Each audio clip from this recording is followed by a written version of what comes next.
Bonjour à toutes et à tous et bienvenue sur AFTCOM Channel. Des millions de spectateurs, des milliers d'athlètes, des centaines de pays, mais un seul événement.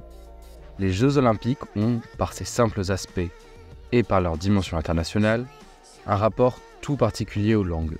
À l'approche de la cérémonie d'ouverture de Paris 2024, nous vous proposons de réfléchir à l'impact crucial de la traduction dans ce contexte unique.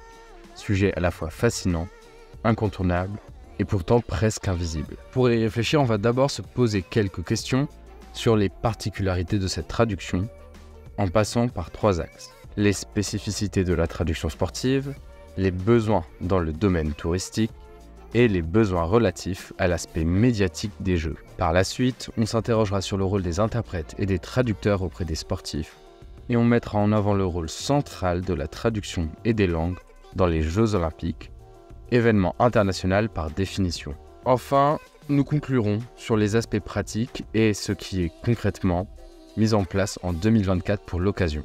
Alors, en premier lieu, qu'est-ce qui fait de la traduction sportive une discipline spécialisée ? Pour répondre, il faut d'abord cerner les spécificités uniques de la traduction sportive.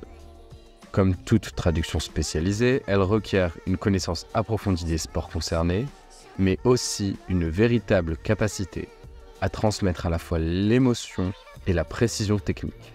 Les traducteurs et les interprètes doivent maîtriser le jargon et la terminologie spécifique à chaque sport, ainsi que les règles et les stratégies associées, tout en étant eux-mêmes passionnés, mais professionnels, par rapport à leur métier. Mais lors des JO, la traduction n'est pas que sportive. Elle est à la fois nécessaire pour les spectateurs et les touristes qui se déplacent pour l'occasion.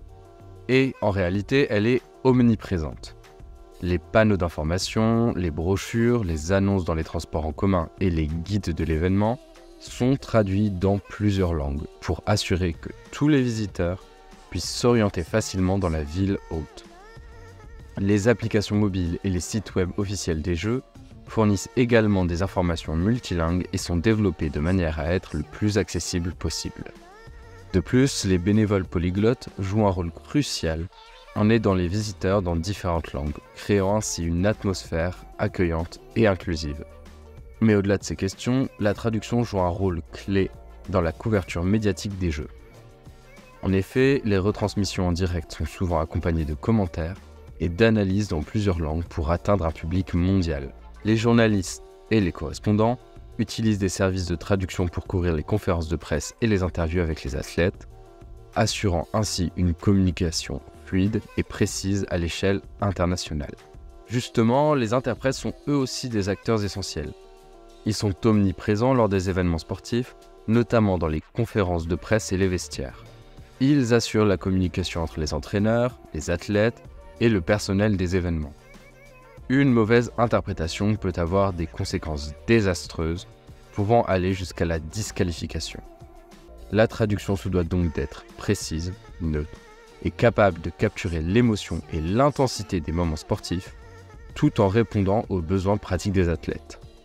Les Jeux Olympiques représentent un événement multilingue par nature et pour cette raison, la traduction occupe une place de choix par définition. Lors des Jeux Olympiques, des milliers d'athlètes de diverses nationalités se retrouvent au même endroit.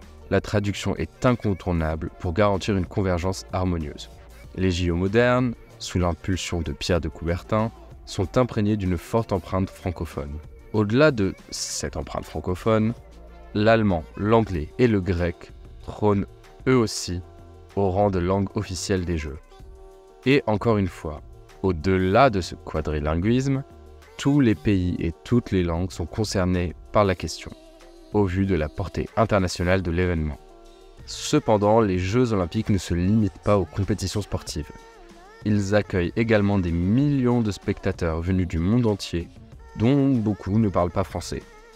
La logistique de la traduction doit donc s'étendre bien au-delà des stades et des salles de presse et implique toute la ville hôte dans le bon déroulement des événements. Et ce bon déroulement, justement, il implique une véritable coordination et une traduction organisée avec précision. La gestion des infrastructures de traduction implique une coordination minutieuse. Des équipes de traducteurs et d'interprètes professionnels sont mobilisées bien avant l'événement pour préparer les documents, les discours et les supports médiatiques nécessaires. pendant les Jeux, des agences de traduction opérationnelles fonctionnent 24 heures sur 24 pour répondre aux besoins immédiats et imprévus. En réalité, pour synthétiser, on se rend bien compte d'une chose, c'est que les JO sont un événement où l'aspect international est tout aussi important que l'aspect sportif.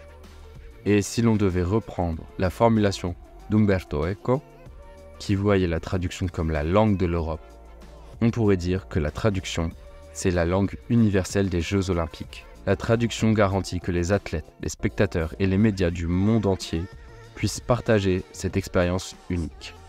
Sa gestion logistique constitue une tâche complexe qui nécessite une planification et une coordination rigoureuses. Mais c'est grâce au travail de tous les interprètes, chefs de projet, traducteurs et professionnels mobilisés que Paris 2024 promet d'être une célébration exceptionnelle, à la fois du sport et de la diversité linguistique et culturelle. Merci d'avoir écouté ce podcast AFTCOM Channel. Si vous avez des remarques ou des expériences à partager, c'est dans les commentaires qu'on vous attend. Et si vous avez aimé notre vidéo, n'hésitez pas à partager et à mettre un petit pouce bleu. Pour ma part, je vous dis à très bientôt sur AFTCOM Channel.